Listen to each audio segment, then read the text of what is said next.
నీ జీవితంలో రేవంత్ రెడ్డి నాకు తెలిసి నకలు కొట్టుకే పాస్ అయిన కేసు ఇది. ఏం చదివిండో కూడా డౌటే నాకు. చదివిండా లేదా సప్లిమెంటరీ పరీక్ష పాస్ అయ్యిందా నాకైతే డౌటే. ఎందుకంటే ఆయనకి సప్లిమెంటరీ పరీక్షలు పాస్ కావడం కూడా ఆయనకు కొత్త ఏం కాదు. అసెంబ్లీలో ఓడిపోయాడు, 3 నెలల తర్వాత వచ్చిన పార్లమెంట్లో సప్లిమెంటరీలో పొరపాటున గెలిచాడు. ఏం చదువుకున్నాడో ఎవడికి తెలియదు. ఆయన ఇవాళ మాట్లాడుతున్నాడు చదువుకున్న వాళ్ళ గురించి. ఏం మాట్లాడతాడు? ఆయనకంట తెల్ల కాగితం మీద అంట పిల్లలకి రాయడం రాదంట. నేను అడుగుతున్నా రేవంత్ రెడ్డి గారు, నువ్వు నింపగలుగుతావా నీ ఎలక్షన్ ఫారం అఫిడవిట్? నేను ఏ ఛాలెంజ్ కంటే ఆ ఛాలెంజ్కి నేను రెడీ. నీ ఎలక్షన్ అఫిడవిట్ నింపరా అయ్యా, నువ్వు చూస్తాను నీకేం చదవచ్చో ఏమొచ్చో నేను కూడా చూస్తాను. పెద్ద మాటలు మాట్లాడుతున్నాడు. జీవితంలో ఒక పోటీ పరీక్ష రాసినావా? ఒక్క పోటీ పరీక్ష ఏదన్నా కాంపిటేటివ్ ఎగ్జామ్ పొరపాటున ఎప్పుడన్నా జీవితంలో ఒక ఇంటర్వ్యూకి అటెండ్ అయినావా? ఏం తెలుసు నీకు పిల్లల గురించి?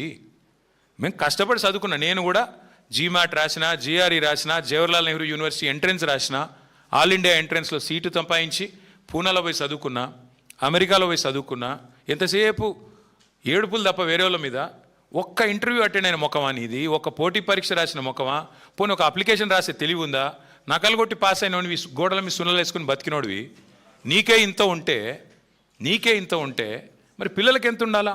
ఇవాళ ఎవరయ్యా కట్టేది? ఇవాళ ముఖ్యమంత్రి గారు రైమని తిరుగుతున్న ఫ్లైఓవర్లు కట్టింది ఎవరు? ఇంజనీర్లు కాదా? హైదరాబాద్లో 42 ఫ్లైఓవర్లు కట్టింది ఎవరు? ముఖ్యమంత్రి కూర్చుంటున్న సచివాలయ భవనం కట్టింది ఎవరు? తెలంగాణ ఇంజనీర్లు కాదా? ఇవాళ మీరు కదా ఇప్పుడు ఈ నిమిషం మనం మాట్లాడుతున్న ఈ నిమిషంలో ఎల్లంపల్లి నుంచి పైకి రివర్స్ పంపింగ్ ద్వారా ఇవాళ నీళ్లు లిఫ్ట్ చేస్తూ ఉన్నాం ఎస్ఆర్ఎస్పికి. ఎవరు చేసింది అది? ఇంజనీర్లు కాదా? ఏం మాట్లాడుతున్నాడు ముఖ్యమంత్రి? మీ వెనకాలే ఉంది ఇక్కడ మీరు కూర్చునే కమాండ్ కంట్రోల్ సెంటర్ కట్టింది ఇంజనీర్లు కాదా? అందుకే నేను అంటున్నా ఈ మూర్ఖపు మాటలు ఎన్ని కట్టిన ఇంజనీర్లకి. నాకు రేవంత్ రెడ్డి గారికి నేను చెప్పేది ఒకటే, ఈ ఇంజనీరింగ్ విద్యార్థుల కట్టడాలు తెలుసు, మీకు సమాధి కట్టడం కూడా తెలుసు. మీ పార్టీకి, మీ అంటే ఆయనకి కాదు, మళ్ళీ మీరు వేరే అనుకున్నారు. మీ పార్టీకి సమాధి కట్టడం కూడా ఆ పిల్లలే తప్పకుండా చేసి చూపెడతారు.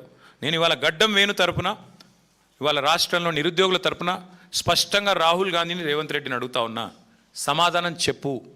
2 లక్షల ఉద్యోగాలు ఎప్పుడు ఇస్తావు? ఎలా ఇస్తావు? నీ జాబ్ క్యాలెండర్ ఎక్కడ సచ్చింది? రాహుల్ గాంధీ ఎక్కడ ఉన్నాడు? ఎందుకు ఉలకరు పలకరు ఈ తెలంగాణ యువత అడుగుతున్నారు. సమాధానం చెప్పండి. మిమ్మల్ని వదిలిపెట్టాం. డ్రామాలతో ఇంకా ఎన్ని రోజులు ఏమార్చలేరని చెప్పి మళ్ళొకసారి విజ్ఞప్తి చేస్తూ, అసెంబ్లీ సమావేశాలు కూడా పెడతారని చెప్తున్నారు తొందరలో. తప్పకుండా అందులో మా వైపు నుంచి ఒకటే ఎజెండా పెట్టుకుంటాం. అసెంబ్లీ సమావేశాలు పెట్టవలసిందే, 15 రోజులు నడపాల్సిందే. ఆ 15 రోజుల్లో తప్పకుండా తెలంగాణ యువత ముఖ్యంగా ఏదైతే ఇవాళ ప్రశ్నిస్తున్నదో 2 లక్షల ఉద్యోగాల గురించి, తప్పకుండా దాని ఒక ప్రధాన అంశంగా, ప్రధాన ప్రతిపక్షంగా మేము పట్టుబడతాం, ప్రభుత్వాన్ని నిలదీస్తామని చెప్పి కూడా యువతకి విజ్ఞప్తి చేస్తూ, దయచేసి ఎవరు కూడా తనువు చాలించవద్దని, దయచేసి ఎవరు కూడా ఆత్మస్థైర్యాన్ని కోల్పోవద్దని మళ్ళొకసారి ప్రార్థిస్తూ మీ అందరికీ ధన్యవాదాలు.